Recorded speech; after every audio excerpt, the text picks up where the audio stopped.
So we already verified that the nozzle check is good, and now we're ready to charge the ink now to the system. So to do that, we have to go to the maintenance mode. To do the maintenance mode, we have to press these three: menu, OK, and down button. 1, 2, 3, and power. But this one you have to hold steady. So 1, 2, and 3. You have to hear the click.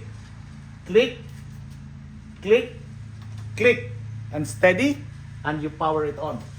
And then don't release it until the ink will show up. So steady. When the ink show up, you can release it. Okay? So that's how we go to the maintenance mode. If you just power it on, it goes to the regular mode, the printing mode. But if you go to these three things and power on, we go to the maintenance mode. Some call it technician mode. Some call them service mode. So we call it maintenance mode. So there's different type they call it. So the purpose of that, to go to the maintenance mode, because there's three special cleaning. So the other one is called initial fill. So to initial fill the ink, like you charge the whole ink. Number two is called supersonic cleaning. So supersonic cleaning is the head, he vibrate the nozzle there and flush the ink. So if there's no more chance for your head to clear, the last chance is to do the supersonic cleaning.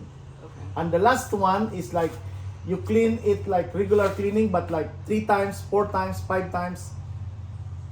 Okay, so let's go. So when you go here to the menu, you can see now it's self-testing, test, niche adjustment. That's the menu that you can see. Now what you go to go is go to cleaning. You can see it there, cleaning.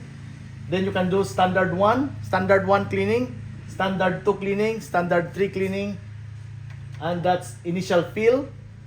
So initial fill is we charge all the ink here with the new ink from the cartridge. And the other one is called SSCL, which is supersonic cleaning. Okay. So you have to do this if the clog is stubborn already. So you just go to now we will go to the initial fill because we will charge the ink. We will do it twice. Okay. Because the first one will not clear the old ink, the original ink. So when we do the second one, it clears the new ink, the old ink. So we go there, initial fill, and enter. And it will run here, like how many percent? Okay, but before you do initial fill, you make sure that the ink are all full load and the maintenance tank is empty. If the maintenance tank is not empty and the ink is not full, he will not execute the head cleaning. So you must make sure that you have sufficient ink. And this is the display it shows. It's charging ink now from 1% to 100%. Once it reaches 100%, you waited like about 15 minutes for the pump to rest and cool down, and you run it again for the second time. And after that, you run the nozzle check and you're ready to print now for DTF.